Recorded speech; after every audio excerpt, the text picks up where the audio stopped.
இதுவரை நீங்கள் தமிழை சேனலை சப்ஸ்கிரைப் பண்ணலன்னா அந்த ரெட் கலர் சப்ஸ்கிரைப் பட்டனை கிளிக் பண்ணுங்கள். கூடவே அந்த பெல் ஐக்கானை கிளிக் பண்ணுங்கள்.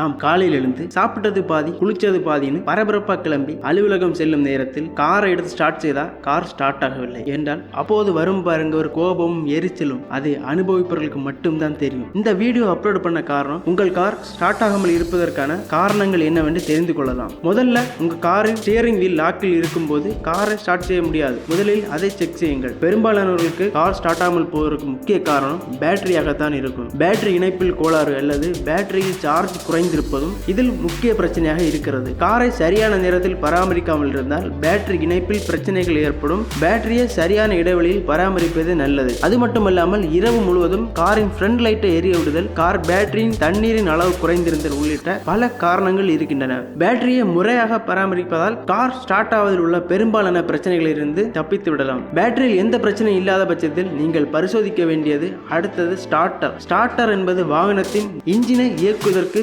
சக்தியை வழங்கும் மோட்டார். இதில் பிரச்சனை ஏற்பட்டாலும் கார் ஸ்டார்ட் ஆகாமல் பிரச்சனையை ஏற்படுத்தும். அடுத்ததாக இன்ஜினுக்கு பெட்ரோலை சுத்தப்படுத்தி அனுப்பும் கருவிகளில் ஒன்று ஃபில்டர் அமைப்புகள். இந்த ஃபில்டர் அமைப்புகளில் அடைப்புகள் ஏதாவது இருந்தாலும் கார் ஸ்டார்ட் ஆகாது. பொதுவாக 15,000 முதல் 20,000 கிலோமீட்டர் வரை இதே மாற்ற வேண்டும். ஒவ்வொரு காருக்கு ஏற்றாற்போல் கிலோமீட்டரில் சிறிது வரையறையில் மாறுதல் ஏற்படலாம். காரில் பெட்ரோலில் இருந்து இன்ஜின், பேட்டரி, ஸ்டார்டர் ஆகியவை முறையாக வேலை செய்யும் பட்சத்தில் அடுத்த பிரச்சனை பெட்ரோல் பம்ப் அல்லது கார்பரேட்டர் இருக்கலாம். இதுதான் பெட்ரோலை இன்ஜினுக்கு எடுத்து செல்லும் கருவி. இது சரியாக வேலை செய்ய விட்டாலும் அல்லது இதில் அடைப்புகள் இருந்தாலும் கார் ஸ்டார்ட் ஆகாமல் பிரச்சனையை ஏற்படுத்தும். இது மட்டுமல்லாமல் காரை அதிக நேரம் நிறுத்தி வைக்கப்பட்டிருந்தாலும் அல்லது அதிக நாள் காரை பயன்படுத்தாமல் இருந்தாலும் வெளி சூழலில் உள்ள குளிருக்கு இன்ஜினின் ஆயில் இறுகிய நிலைக்கு மாறக்கூடும். இது இன்ஜினை இயக்க விடாமல் தடுத்தால் நம் காரை ஸ்டார்ட் செய்வதில் சிரமம் ஏற்படும். அதற்கு அடுத்தபடியாக டைமிங் பெல்ட். இது சரியாக வேலை செய்யவில்லை என்றாலும் இன்ஜினில் உராய்வு ஏற்பட்டு காரை ஸ்டார்ட் செய்ய முடியாமல் போகும். சுமார் 70,000 இருந்து 1,00,000 கிலோமீட்டருக்கு ஒரு முறை இந்த பெல்ட்டை மாற்றுவது சிறந்தது.